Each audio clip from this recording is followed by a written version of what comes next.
The One Piece anime began airing in 1999 and has never really stopped since, but did you know that a whole year prior to the full series starting, there was an entirely separate official animated One Piece OVA? Hi, my name is Galvanium TV, and I'm watching all of One Piece for the first time and reviewing every piece of media I can get my hands on as I go along. Normally, I do that on my channel's Shorts tab with individual episodes, but every time I finish covering a major collection of story arcs, I like to group everything together and upload it as a full saga coverage. Usually that includes movies, special episodes, and anything else I think is notable enough to include, which means I've already talked about the 1998 One Piece OVA in my East Blue coverage video. But in retrospect, I feel like I did a disservice to the early movies by not going as in-depth as I could have. So today, I'm here to once again talk to you about 1998's One Piece, Defeat Them, the Gonzok Pirates. A little bit of history is needed for this one, more so than pretty much any other One Piece movie since it came out so early in One Piece's lifespan. For those that don't know, OVA stands for Original Video Animation. These are common in anime, on DVDs and Blu-rays as bonus features, or in some cases, as completely standalone animations to cash in an unadapted manga or test the waters for a full adaptation. In One Piece's case, the OVA was produced as a part of the 1998 Super Jump Tour, which also included OVAs for Hunter x Hunter and Sekimatsu leader Den Takeshi, all of which screened in theaters across Japan. This was only a year after One Piece started, almost exactly a year even. But what makes it notable is up until this year, 2024,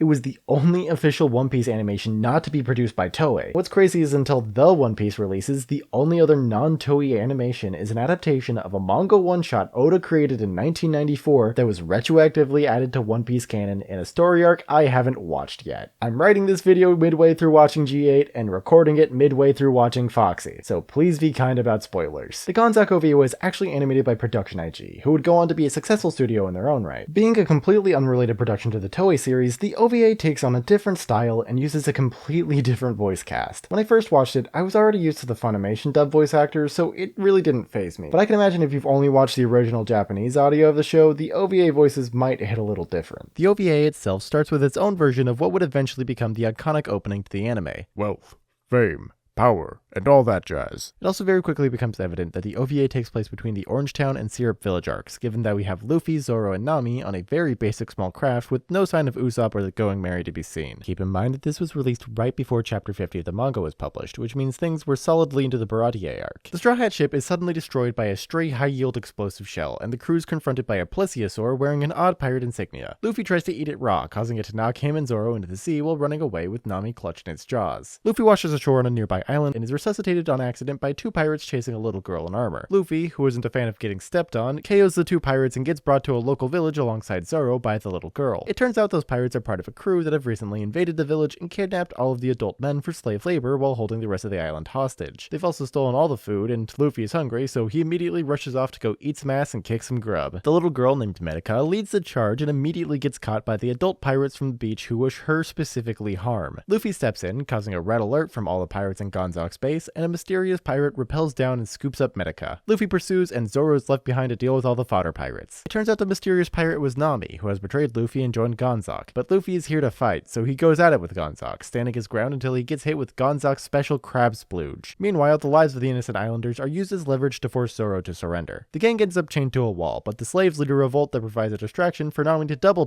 cross and free Luffy and Zoro. But the armored girl runs away since she learns that Luffy is a pirate, and she has understandable pirate-related trauma. But it turns out that Gonzok has been having the slaves build a massive warship, so Medica is suddenly less picky about who helps out. From here, the story plays out pretty much the same as every shonen climax ever. Zoro takes on Gonzok's underlings while Luffy fights the big fight, getting serious after Medica, who snuck along, makes a sacrifice play that gets easily reversed by the end of the arc. Gonzok tries to launch one last high-yield explosive as a last-ditch effort, one capable of leveling multiple buildings. But Luffy does as Luffy does, and Luffy's him so hard that he flies into the explosive, and everyone lives happily ever after. Despite not being written by One Piece series creator Eiichiro Oda, the OVA does a good job of maintaining the characterization of the main cast from the super early part of the series. Oda himself even gave praise to the finished product, stating, quote, "The final product is fantastic! Luffy and friends' voices, movements, and sounds are even better than I had imagined them," in the 5th volume release of the manga later in 1998. This isn't surprising because he was actually fairly involved with the process, helping design the characters and even attending auditions and recording sessions for the voice actors. Honestly, I agree with him. If this was my first ever exposure to an animated version of One Piece, it would have hit the mark in every way it needed to. The art style isn't as close to the manga as the full series anime is, but it looks great, even in the low-def, weirdly subtitled version I was able to find. Voice cast also does wonderfully. I can't compare them to the cast of the main anime because of the aforementioned watching it dubbed, sue me, but even through the language barrier, it's easy to feel the emotion and weight they put behind each line. Another big thing you'll probably notice when you watch it is that since the Toei production had yet to happen, the score lacks the usual motifs present in the anime and movies. Obviously, they couldn't have included a song that had yet to be composed, but it tripped me up when I rewatched it to make this video because my brain was wired to expect the usual soundtrack only to be met with an equally valid but different take on what One Piece should sound like. But as for actual criticisms, the action is fairly bland choreography-wise. Luffy really only utilizes the Gum Gum pistol and none of his other moves. Zoro draws his swords 3 times in the OVA, but the closest we get to seeing him use them is dispersing a mob of fodder pirates. The structure of any given arc typically has Zoro fighting one of the top underlings of the enemy boss, with a few exceptions, so it was disappointing to see him get overlooked for the actual action. I understand why, though. The OVA isn't even 30 minutes long and probably had a somewhat strict time limit due to sharing its distribution with 2 other Jump Fest properties. It really is a shame though, since the lack of runtime holds everything back, with the equivalent events of a whole arc being squeezed into just the length of 1 episode. Imagine if Luffy met and then beat Buggy in just 20 minutes. Speaking of, I can't help but see Orangetown as the blueprint that the Gonzak OVA was built off of. Think about it. Luffy and Zoro wind up in a town that has recently been taken over by a pirate with a strange appearance and a fondness for explosives. The townsfolk are angry but ultimately unable to fight back, save for one armored citizen. Nami pretends to ally herself with the enemy, but is really just playing along for survival and to steal their treasure. Oh, and one of the big bad's underlings is a giant monster. What I'm saying is that Gonzak and Buggy are the same guy. They've never been in the same room at the same time. Coincidence? I think not. A common trope you'll see in One Piece anime original stories is the inclusion of a child sidekick, at least in these early works. You get one in all the first 4 movies, every filler arc and special episode before Skypiea, except for Goat Island, and of course in the OVA. Usually the child sidekicks take the role of this character is allowed to have growth, since the Straw Hats can't actually undergo any significant changes or epiphanies due to the dubiously canon nature of anime original material. If Luffy says, "I love pineapples," and then years later in a manga panel he talks about how he's always viscerally hated pineapples,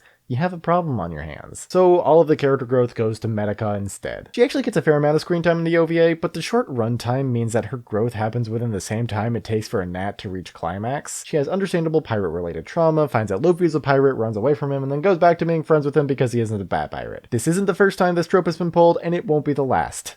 Not by a long shot. All in all, the OVA served its purpose well, and I'm sure that plenty of Japanese teenagers in 1998 were thrilled to see their favorite characters in animated form. Well, except for Shanks, Sanji, Ben Beckman, Buggy, Usopp, Kuro, or Kuina. But hey, Gonzak ranked on this poll too! 35th place, right under Rabbit, Snake, and Pig Lion. That's all I've got for this one, but if you want more, you can subscribe to the channel to get notified for when I release the next one of these redo reviews, when I recover One Piece the movie. And if you're too impatient, you can just watch the East Blue and Alabasta Saga full coverage videos I did instead. Sky Island is also coming soon, I promise.